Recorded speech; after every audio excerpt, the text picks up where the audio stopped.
तो दोस्तों, आज की कहानी की शुरुआत एक आर्मी कैंप को दिखाते हुए होती है, जहां पर हम देखते हैं कि बहुत सारे सैनिक आर्मी की ट्रेनिंग ले रहे होते हैं। यहाँ हम इनमें से एक सोल्जर माइकल को देखते हैं, जो जल्द ही अपनी गर्लफ्रेंड को शादी करने के लिए प्रपोज करने वाला है। यहाँ पर उसका एक दोस्त उसे एडवाइस करता है कि वो तुम्हें बहुत पसंद करती है और तुम्हें शादी के लिए हाँ बोल देगी।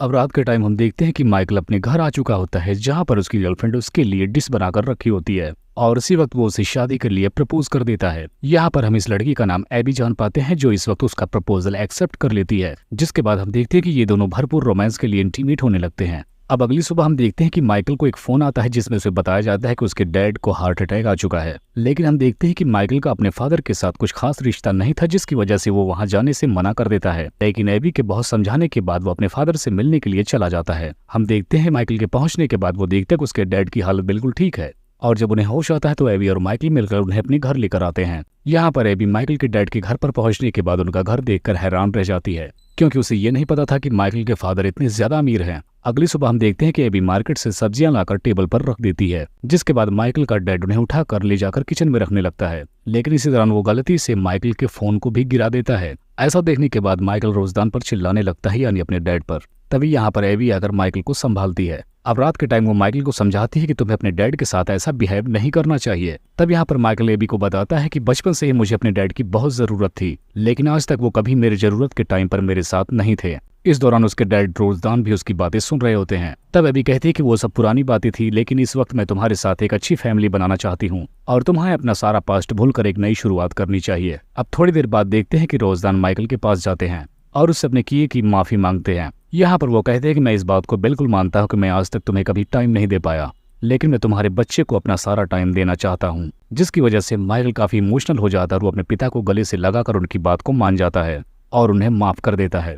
जिसके बाद हम देखते हैं कि अब ये तीनों लोग एक साथ मिलकर डिनर करते हैं। यहाँ पर माइकल के डैड उसे कुछ पैसे देते हैं, क्योंकि माइकल ने घर बनाने के लिए बहुत सारा लोन भी ले रखा था। अब अगली सुबह हम देखते हैं कि माइकल फिर से अपने कैंप में आ चुका है। यहाँ पर कमांडर सैनिकों से बोलता है कि हमारे बॉर्डर पर कुछ आतंकवादी घुस आए हैं और सारे लोग अपनी अपनी फैमिली के साथ थोड़ा टाइम स्पेंड कर लो, क्योंकि ये नहीं पता कि कौन वहां से लौट कर आएगा। अब माइकल भी एबी से मिलने जाता है और उसे सारी बात बता देता है। वो कहता है कि मेरे जाने के बाद मेरे पिता का ध्यान रखना। अब अगली सुबह होते ही हम उसे फिर से कैंप में देखते हैं, जहां उनका कमांडर उनको ऑपरेशन बता रहा होता है। जिसके बाद हम देखते हैं कि माइकल अपने दोस्त के पास जाता है, लेकिन उसका दोस्त काफी ज्यादा नर्वस था, क्योंकि वो लोग एक खतरनाक जंग पर जा रहे थे। यहाँ पर माइकल का दोस्त घबरा कर उससे बोलता है कि अगर मुझे कुछ हो गया तो मेरी फैमिली का आखिर क्या होगा। तब यहाँ पर माइकल उसका हौसला अफजाई करते हुए बोलता है कि हमें कुछ नहीं होगा, हम सही सलामत घर वापस आ जाएंगे। अब इस रात माइकल घर आने के बाद बहुत ज्यादा परेशान था, क्योंकि उसे पता था कि अगली सुबह ही उसे जंग पर जाना है। तभी एबी उसके पास आकर उसकी रिंग उसे वापस कर देती है, ये कहते हुए कि तुम ये रिंग मुझे वापस फिर से आकर पहनाओगे और उसके तुरंत बाद ही हम शादी कर लेंगे। ये देखने के बाद माइकल काफी ज्यादा इमोशनल हो जाता है। अब अगली सुबह हम देखते हैं कि माइकल अपनी होने वाली वाइफ और अपने डैड से मिलकर वहां से विदाई लेता है और अपने मिशन पर निकल पड़ता है।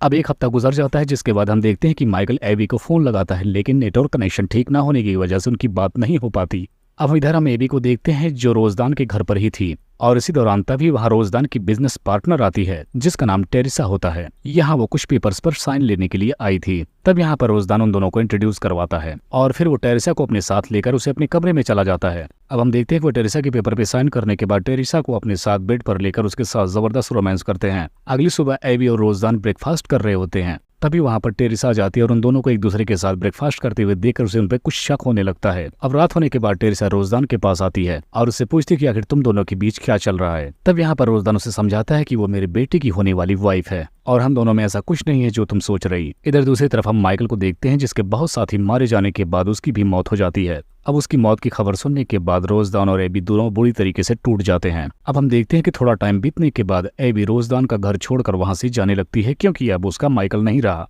लेकिन रोजदान उसे अपने घर पर ही रहने के लिए रोकता है, क्योंकि उसे पता था कि एबी पूरी तरीके से टूट चुकी है और मेरे अलावा इसका कोई सहारा भी नहीं है। अब हम देखते हैं कि एबी यहीं पर रहने लगती है, लेकिन वो एकदम शांत हो गई थी। वो किसी से कुछ भी बात नहीं करती, बस वो ड्रिंक भी करने लगी थी। अब एक रात जब वो ज्यादा नशे में थी तो रोजदान उसे उसके उठाकर कमरे में लेकर छोड़ता है। अब नशे की हालत में एबी को रोजदान में माइकल नजर आने लगता है, जिसकी वजह से उसका हाथ पकड़ लेती है और उसे खींचकर अपनी तरफ किस करने लगती है। लेकिन रोजदान को ये सब कुछ सही नहीं लग रहा था, जिसकी वजह से वो वहां से जाने लगता है। अब देखते हैं हम सब सुबह हो जाती है, तब ये दोनों रात में हुए इंसिडेंट्स के बारे में बात करने लगते हैं। यहाँ इस बात के लिए भी रोजदान से माफी मांगती है। तब रोजदान उससे कहता है कि इसमें तुम्हारी कोई गलती नहीं है, नशे में होने की वजह से ऐसा होता रहता है। अब हम देखते हैं कि ऐसे ही काफी दिन बीतने लगते हैं और इन दोनों के बीच काफी अच्छी खासी बैठने लगती है। यहाँ ये दोनों एक दूसरे का दुख बांटकर खुश रहने लगे थे। अब हम देखते हैं कि एक दिन रोजदान एबी को माइकल की बचपन की तस्वीरें दिखाने लगता है, जिसे देखने के बाद ये दोनों काफी ज्यादा इमोशनल हो जाते हैं। तब यहाँ पर एबी रोजदान को संभालती है और इसी बीच ये दोनों एक दूसरे के काफी ज्यादा करीब आ जाते हैं और यहाँ पर इन दोनों से रहा नहीं जाता और इंटीमेट हो जाते हैं। लेकिन थोड़े टाइम बाद एबी को एक फोन आता है, जिसमें उसे ये पता चलता है कि माइकल अभी भी जिंदा है।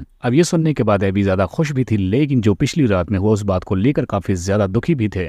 अब वो दोनों अगले दिन हॉस्पिटल माइकल से मिलने के लिए जाते हैं, जहां पर उन्हें पता चलता है कि आतंकवादियों ने माइकल को पकड़कर बहुत टॉर्चर किया है, लेकिन उसकी बहुत अच्छी किस्मत थी, जिसकी वजह से वो वहां से बचकर निकल आया। अब हॉस्पिटल से उसे जब घर लेकर आते हैं तो माइकल फिर भी काफी सैड रहता है, क्योंकि अभी भी उसे जंग की यादें परेशान कर रही थी। यहाँ पर वो छोटी से छोटी चीजों से घबराने लगा था। अब एबी अपनी एक फ्रेंड से मिलती है, जहाँ पर वो उसे बताती है कि उसने माइकल के डैड के साथ मिलकर माइकल के साथ चीट किया है। तब उसकी फ्रेंड उसे बताती है कि तुमने ये बहुत ही गलत काम किया है, लेकिन अब आगे से ऐसी तुम दोनों कभी गलती मत करना। अब रात के टाइम हम देखते हैं कि माइकल एबी को रिंग पहनाता है और इस दौरान ये दोनों काफी करीब आते हैं। लेकिन इसी वक्त माइकल को अपना टॉर्चर याद आने लगता है और उसे बुरी तरीके से दौरे आने लगते हैं। यहाँ पर वो काफी ज्यादा एग्रेसिव हो जाता है, लेकिन बहुत जल्दी ही वो ठंडा पड़ जाता है और अपने इस हरकत के लिए वो एबी से माफी भी मांगता है। अगली सुबह उसे फिर से दौड़ा पड़ता है, जिसके बाद वो चिल्लाते हुए जाके अंदर चला जाता है। तभी हम देखते हैं रोजदान को, जो अपनी और एबी की तस्वीरें देख रहा होता है। इसी दौरान वहां पर टेरेसा आ जाती है और ये देखने के बाद उसे यकीन हो जाता है कि इन दोनों के बीच जरूर कुछ चल रहा है। अब रोजदान उसे समझाने की काफी कोशिश करता है, लेकिन वो समझने को तैयार ही नहीं थी। जिसके बाद टेरेसा फौरन माइकल के पास जाकर उसे बताते हैं कि तुम्हारी गर्लफ्रेंड का किसी के साथ चक्कर चल रहा है, जिसकी वजह से माइकल गुस्से में आकर अपनी गन निकाल लेता है। तभी रोजदान उसके पास आकर बोलता है कि एबी ने कभी तुम्हारे अलावा किसी और से प्यार नहीं किया। तुम्हारे जाने के बाद भी मैंने कभी उसे किसी और लड़के के साथ नहीं देखा। लेकिन अब माइकल के दिल में शक बैठ चुका था, जिसकी वजह से वो एबी पर नजर रखने लगता है।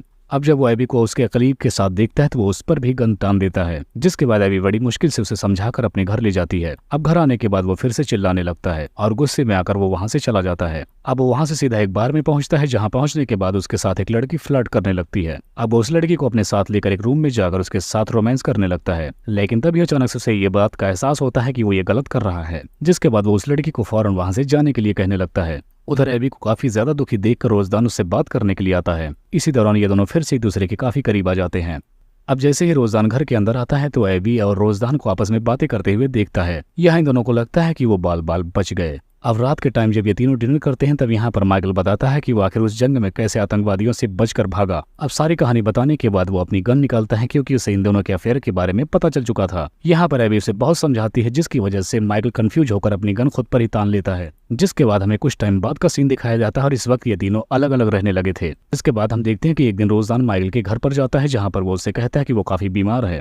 जिसके बाद वो माइकल को एबी का एक लेटर भी देता है। इस लेटर में एबी माइकल से साथ किए हुए छल के लिए माफी मांगती है और ये कहते हैं कि अब वो शहर छोड़कर जा रही है। अब कुछ टाइम बाद हम देखते हैं कि रोजदान की हालत कुछ ज्यादा ही खराब होने लगती है। तब माइकल उससे मिलने आता है और रोजदान की गलतियों को माफ कर उसे गले से लगा लेता है और इसी को दिखाते हुए इस कहानी का यहीं पर एंड